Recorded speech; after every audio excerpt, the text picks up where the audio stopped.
کا نہیں اور ہرگز نہیں۔ پاکستان صرف اور صرف اس لیے بچا کہ یہ ایک مضبوط اور ایٹمی طاقت ہے۔ اگر عالمی طاقتوں کا بس چلتا تو وہ کب کا پاکستان پر حملہ کر چکے ہوتے۔ Hey guys, welcome back to our channel۔ تو ہم آگے واپس بالکل ایک نیو ویڈیو کے ساتھ۔ تو آج ہم جس ویڈیو پہ ریئیکٹ کرنے جا رہے ہیں وہ ہے ہاؤ پاکستان از پاورفل۔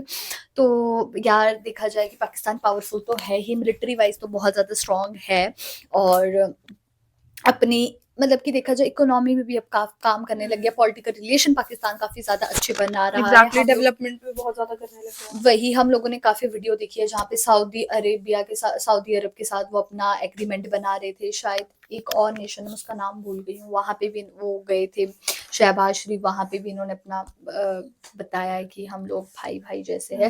تو باقی دیکھتے کہ ویڈیو کیسے ہونے والی ہے، سو پھر آپ بھی دیکھیے، ہم بھی دیکھتے ہیں، لیٹس اسٹارٹ۔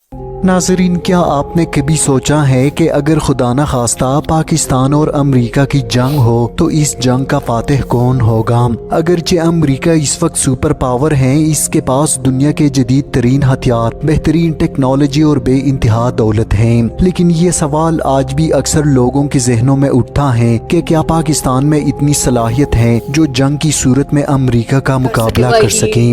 یہ بہت سنجیدہ سوال ہے اور اس کا جواب صرف یس یا نو میں نہیں دیا جا سکتا۔ حیران کن بات یہ کہ اس سوال کا جواب خود امریکہ کے پاس بھی نہیں۔ اس کی وجوہات اتنی غیر معمولی اور سنسنی خیز ہیں کہ اگر آپ انہیں سنیں گے تو ایک لمحے کے لیے آپ کو بھی یقین نہیں آئے گا، اور یہ حقائق جاننے کے بعد آپ پاکستانی ہونے پر فخر محسوس کریں گے۔ دنیا اچھی طرح جانتی ہے کہ پاکستان کوئی حلوہ نہیں، نہ ہی یہ عراق ہے، نہ ہی لیبیا اور نہ ہی افغانستان۔ دنیا پاکستان کو ایک ریڈ زون تصور کرتی ہے۔ پاکستان ایک ایسا ملک ہے جس کے پاس بے انتہا طاقت ہے، لیکن پاکستان اسے ظاہر نہیں کرتا۔ یہ ویڈیو دیکھنے کے بعد آپ جان پائیں گے کہ آخر پاکستان کس بلا کا نام ہے، جس کی مثال ماضی قریب میں آذربائیجان اور ارمینیا کے درمیان جنگ تھی۔ جب ارمینیا کے وزیر اعظم سے سوال کیا گیا کہ پاکستان نے آذربائیجان کی مدد کی جس کی وجہ سے ارمینیا کو کافی نقصان اٹھانا پڑا، تو کیا ارمینیا پاکستان سے اس کا بدلہ لے گا؟ جس کے جواب میں ارمینیا کے وزیر اعظم نے کہا، پاکستان کوئی معمولی ملک نہیں، وہ بہت طاقتور ہے اور ہم پاکستان کا مقابلہ کسی صورت نہیں کر سکتے۔ ہم پاکستان کے ساتھ جنگ نہیں بلکہ اچھے تعلقات چاہتے ہیں۔ ناظرین، ویڈیو کو آخر تک دیکھنے کے بعد یقیناً آپ کی ہنسی فخریہ مسکراہٹ میں بدل جائے گی۔ اس حقیقت کو پوری دنیا مانتی ہے سوائے چند ملک دشمن عناصر کے جو پاکستان میں رہ کر اس پاک سرزمین کا مذاق اڑاتے ہیں۔ پاکستان اب اتنا مضبوط اور طاقتور بن چکا ہے کہ کوئی بھی ملک اس پر حملہ کرنے سے پہلے 1000 بار سوچتا ہے، اور جس نے کبھی ایسی غلطی کی اسے دنیا بھر میں رسوائی اور ذلت کا سامنا کرنا پڑا۔ آج تک وہ اپنے جنگی طیاروں کی تباہی اور اپنی رسوائی کو چھپانے کے لیے ڈرامے بنا رہا ہے، لیکن اصل سوال یہ ہے کہ کیا واقعی پاکستان اتنا طاقتور ہے کہ امریکہ جیسی سپر پاور کو بھی مات دے سکتا ہے، اور اگر ہاں تو اس کے وجوہات کیا ہیں؟ ناظرین، اس حقیقت کو جاننے کے لیے ہمیں تاریخ میں جھانکنا ہوگا۔ جب سوویت یونین کو افغانستان میں شکست ہوئی، اسی دوران جرمنی کے شہر برلن میں ایک اہم اجلاس ہوا۔ اجلاس کے بعد ایک صحافی نے برطانیہ کے وزیر اعظم مارگریٹ تھیچر سے سوال کیا کہ سوویت یونین اب ختم ہوا اور آپ نے اپنے مقاصد حاصل کیے، تو کیا اب نیٹو کو ختم کر دیا جائے گا؟ کچھ دیر خاموشی کے بعد مارگریٹ تھیچر نے جواب دیا، نہیں، بالکل نہیں، کیونکہ ابھی کچھ کام ادھورے ہیں۔ اب سوال یہ پیدا ہوتا ہے کہ آخر وہ ادھورے کام کیا تھے؟ نیٹو کا مقصد تو سوویت یونین کو روکنا اور اسے ختم کرنا تھا، لیکن جب سوویت یونین باقی ہی نہیں رہا تو پھر نیٹو کو طاقتور بنانے کی کیا ضرورت تھی؟ اصل حقیقت یہ کہ اس وقت عالمی طاقتوں کا سب سے پہلا ہدف عراق تھا اور دوسرا ہدف پاکستان تھا۔ 1981 میں اسرائیل نے عراق کے ایٹمی پلانٹ پر حملہ کر کے اسے تباہ کر دیا۔ دنیا کو بتایا گیا کہ یہ کارروائی صرف اسرائیل نے کی، لیکن حقیقت اس کے بالکل برعکس تھی۔ یہ مشن صرف اسرائیل کا نہیں تھا بلکہ امریکہ اور نیٹو ممالک بھی اس سازش میں شامل تھے۔ مقصد صاف تھا، عراق کو ایٹمی طاقت بننے سے روکنا، جس کے بعد عراق کے اوزیراک ایٹمی پلانٹ کو اسرائیل نے چند منٹوں میں مٹی کا ڈھیر بنا دیا۔ لیکن یہ تو پہلا مرحلہ تھا، اگلا نمبر پاکستان کا تھا۔ وہی فارمولہ، وہی سازش پاکستان کے ایٹمی پلانٹ کے خلاف لانچ کی گئی۔ اسرائیلی جنگی طیارے انڈیا اور مغربی طاقتوں کی مکمل سرپرستی میں پاکستان کے ایٹمی پلانٹ کو نشانہ بنانے کے لیے اڑے۔ ان کا منصوبہ بالکل عراق والا تھا کہ چند منٹوں میں پاکستان کا ایٹمی پروگرام تباہ کر دیا جائے، لیکن یہاں پاکستان نے وہ کارنامہ کر دکھایا جس نے دنیا کی طاقتور ترین ممالک کو ہلا کر رکھ دیا۔ پاکستان ایئر فورس نے نہ صرف دشمن کے اس منصوبے کو ناکام بنایا بلکہ اسرائیلی طیاروں کو ایسی عبرتناک شکست دی کہ وہ دم دبا کر تل ابیب واپس بھاگنے پر مجبور ہو گئے۔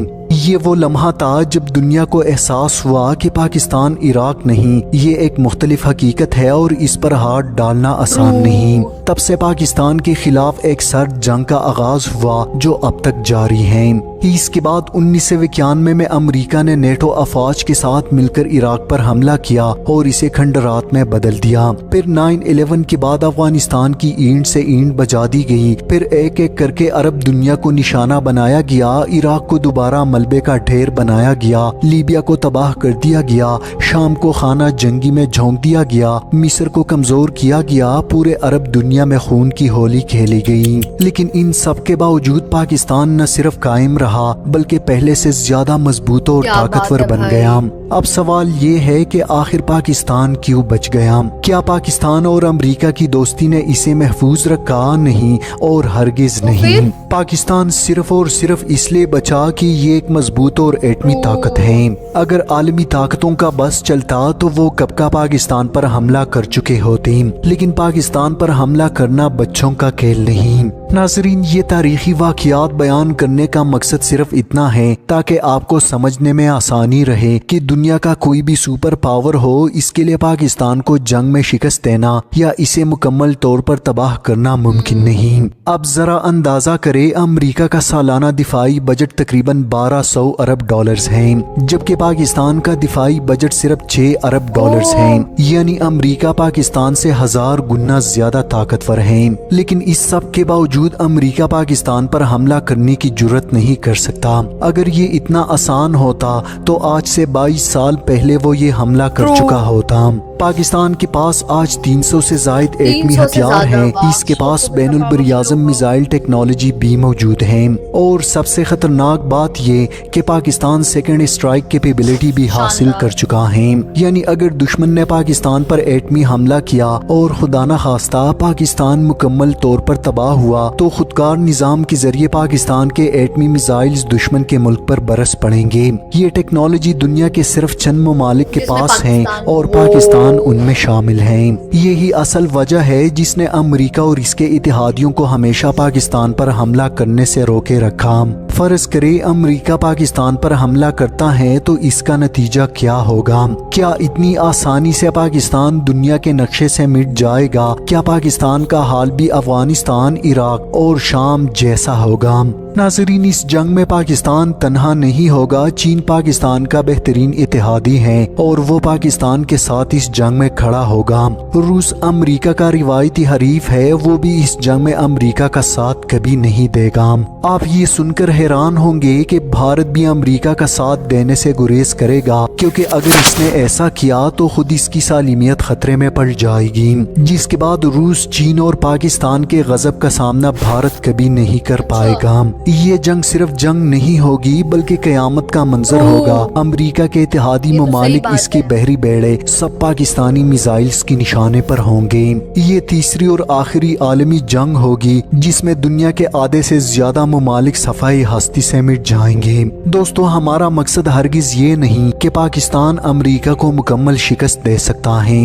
ظاہر ہے امریکہ کے پاس بے پناہ وسائل ہے، طاقت ہے اور دنیا کا سپر پاور ہے، لیکن یہ کہنا بھی بالکل غلط ہے کہ اس جنگ میں صرف پاکستان تباہ ہو جائے گا، بلکہ اس جنگ میں کئی طاقتور ممالک دنیا کے نقشے سے مٹ جائیں گے۔ اور یاد رکھے، پاکستان کے پاس صرف ہتھیار ہی نہیں بلکہ 2 کروڑ نوجوان ایسے ہیں جو ملک کے لیے جان دینا سب سے بڑا اعزاز سمجھتے ہیں۔ پاکستان کی بری، بحری اور فضائی افواج دنیا کی بہترین افواج میں شمار ہوتی ہیں، اس لیے پاکستان کی سرزمین پر فوج اتارنا تو دور کی بات، اس کے فضائی حدود میں داخل ہونا بھی ناممکن ہے، اور اگر کوئی ملک یہ غلطی کرتا ہے تو پاکستان اس کے لیے قبرستان ثابت ہوگا۔ مختصر یہ کہ اگر امریکہ نے پاکستان پر حملہ کیا تو شاید دھرتی پر اس جنگ کے ہار یا جیت کا فیصلہ کرنے والا کوئی زندہ نہ بچے، اور شاید یہ انسانوں کے درمیان لڑی جانے والی آخری جنگ بھی ہو۔ جب یار لٹرلی مطلب کافی انفارمیٹیو ویڈیو تھی، اور یہ پتہ لگا ہم لوگوں کو کہ اگر جنگ کے آثار ہو بھی گئے تو یار obvious سی بات ہے کہ دونوں ہی دیشوں کے پاس نیوکلیر بام ہے۔ ہم لوگوں کو